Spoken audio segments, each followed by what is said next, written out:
అందరికీ నమస్కారం. ఈరోజు మనం ఒక అద్భుతమైన కథ గురించి, ఒక ప్రదేశం వెనుక ఉన్న రహస్యం గురించి మాట్లాడుకుందాం. అసలు కథేంటంటే, మహారాష్ట్రలో పండరీపురం అని ఒక పుణ్యక్షేత్రముంది. అక్కడ ఒక దేవుడు కొన్ని యుగాలుగా ఒకే ఒక ఇటుక మీద నిలబడి ఎదురుచూస్తున్నాడు. అసలాయన ఎవరికోసం ఎదురుచూస్తున్నాడు? ఎందుకు? ఈ ప్రశ్నలకి సమాధానం తెలుసుకోవాలంటే మనం పండరీపురం ప్రయాణం చేయాల్సిందే. ఈ ప్రయాణంలోనే ఆ ప్రదేశం వెనుక ఉన్న గొప్ప కథ మనకర్థమవుతుంది. సరే, మరి ఈ కథకు మూలమెవరు?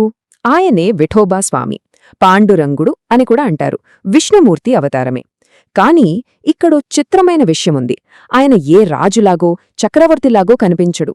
బదులుగా తన భక్తుడి కోసం ఎదురుచూసే దేవుడిగా కనిపిస్తాడు. నిజానికి అదే పండలిపురం యొక్క అసలైన ప్రత్యేకత. మరి ఆ ఎదురుచూస్తున్న దేవుడిని మనం ఎలా చేరుకోవాలి? చాలామంది భక్తుల్లాగే మన ప్రయాణం కూడా సోలాపూర్ నగరం నుంచే మొదలవుతుంది.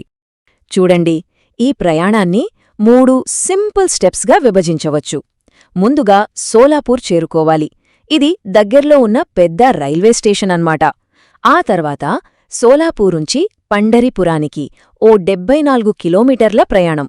ఇక మూడోది ఆలయానికి దగ్గర్లో బస ఏర్పాటు చేసుకోవడం.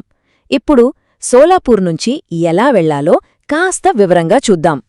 సోలాపూర్ చేరుకున్నాక పండరీపురం వెళ్లడానికి మనకు 2 ఆప్షన్స్ ఉంటాయి. ఒకటి బస్సు. సోలాపూర్ బస్టాండ్ నుంచి చాలా బస్సులు దొరుకుతాయి. రెండోది ఆటో. ఇది కొంచెం ఖరీదైనా ఫ్యామిలీతో వెళ్లేవాళ్లకి లేదా నేరుగా వెళ్లాలనుకునే వాళ్లకి బాగుంటుంది. అటూ ఇటూగా ఓ 1500 నుంచి 2000 రూపాయల దాకా అవుతుంది. ఇక పండరీపురం చేరుకున్నాక ఉండటానికి ఏ ఇబ్బంది ఉండదు. ఎందుకంటే ఆలయానికి దగ్గర్లోనే చాలా లాడ్జీలు, గదులు దొరుకుతాయి. దీనివల్ల ఆ భక్తి వాతావరణంలో పూర్తిగా లీనమైపోవచ్చు. సో బస గురించి పెద్దగా టెన్షన్ పడక్కర్లేదు. అయితే నేరుగా ఆలయంలోకి వెళ్లే ముందు యాత్రలో ఒక చాలా ముఖ్యమైన ఘట్టముంది. అదేంటంటే పవిత్ర చంద్రభాగా నది ఒడ్డున కాసేపు నడవడం. ఈ నడకలోనే మనల్ని అసలు కథలోకి తీసుకువెళ్లే కొన్ని ఆధారాలు దొరుకుతాయి. చూడండి, ఇక్కడే ఒక అద్భుతం జరుగుతోంది. నిజానికి ఆ నది అసలు పేరు భీమానది. కాని పండరీపురం దగ్గరికొచ్చేసరికి అది సరిగ్గా చంద్రవంక ఆకారంలో అలా వంగి ప్రవహిస్తోంది. అందుకే భక్తులు దాన్ని ఎంతో ప్రేమగా చంద్రభాగా అని పిలుస్తారు. అంటే చంద్రుని వంపు ఉన్న నది అని అర్థం. భక్తి ప్రకృతిని ఎలా మార్చేస్తోందో కదా. ఆ నది ఒడ్డున నడుస్తుంటే మనకు చాలా ప్రదేశాలు కనిపిస్తాయి. అందులో అన్నిటికన్నా ముఖ్యమైంది పుండరీకుని ఆలయం. ఇక్కడే మనం తెలుసుకోబోయే అసలు కథకు బీజం పడింది.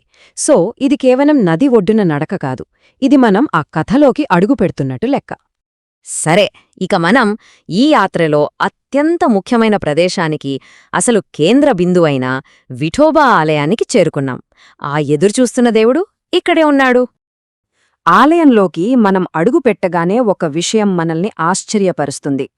ప్రధాన ద్వారానికి దేవుడి పేరు కాదు, సంత్ నామదేవ్ అనే ఒక గొప్ప భక్తుడి పేరు పెట్టారు. ఇది ఏం చెబుతోంది?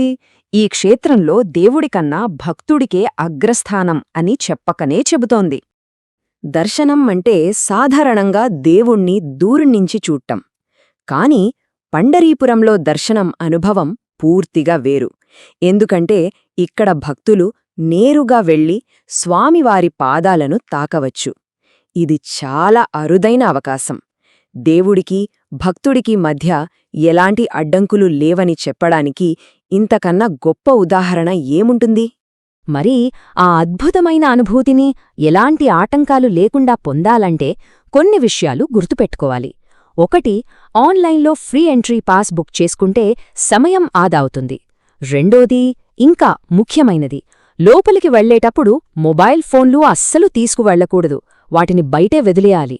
అప్పుడే మనసు పూర్తిగా స్వామివారి మీద లగ్నమవుతుంది. సరే, ఇప్పటిదాకా మనం చూసిన ప్రదేశాలు, తెలుసుకున్న విషయాలు అన్నీ మనల్ని ఒకే ఒక పెద్ద ప్రశ్న దగ్గర ఆపాయి. అదేంటంటే, అసలా దేవుడు ఒక ఇటుక మీద నిలబడి ఎందుకెదురుచూస్తున్నాడు? ఇప్పుడా రహస్యాన్ని ఛేదించే సమయమొచ్చింది. ఆ కథేంటో విందాం. ఈ కథలో ఉన్న గొప్పతనమేంటో తెలుసా? దీని హీరో ఒక మహారాజు కాదు, ఒక గొప్ప ఋషి కూడా కాదు, కేవలం ఒక సాధారణ వ్యక్తి. ఆయన పేరే పుండరీకుడు. తన తల్లిదండ్రుల సేవను దైవదర్శనం కన్నా గొప్పదిగా భావించిన ఒక సామాన్యుడు. కథ చాలా సింపుల్గా ఉంటుంది, కాని చాలా లోతైనది. పుండరీకుడి మాతృభక్తికి మెచ్చిన విష్ణుమూర్తి అతన్ని అనుగ్రహించడానికి స్వయంగా వస్తాడు. కాని ఆ సమయంలో పుండరీకుడు తన తల్లిదండ్రుల కాళ్లు ఒత్తుతూ సేవలో ఉంటాడు. వచ్చినది సాక్షాత్తు భగవంతుడని తెలిసినా తన కర్తవ్యాన్ని మధ్యలో వదిలిపెట్టలేడు. అందుకే పక్కనే ఉన్న ఒక ఇటుకను దేవుడివైపు జరిపి, స్వామీ, నా సేవ పూర్తయ్యే వరకు దయచేసి ఈ ఇటుకమీద నిలబడి వేచి ఉండండి అని అంటాడు. అదొక్కటే క్షణం. ఆ ఒక్క క్షణమే పండరీపురం కథ మొత్తాన్ని చెబుతుంది.